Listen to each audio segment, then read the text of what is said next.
Мұқағали Мақатаев. Үш бақыттым. Ең бірінші бақыттым халқым менің. Соған берем ойымның алтын кенін. Ол бар болса, мен бармын, қор болмаймын. Қымбаттырақ алтыннан нарқым менің.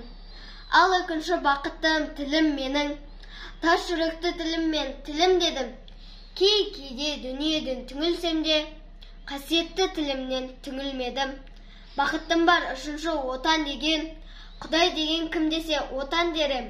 Оты сөнген жалғанда жан барсын ба? Ойланбай-ақ келдағы оталменен, түтін, түтет, өрбі, көгере бер. Немерелер көбейсін, шөберелер. Жадыңда ұста, жақсылық күтпегейсің. От емес, оқ сұрасан менен егер.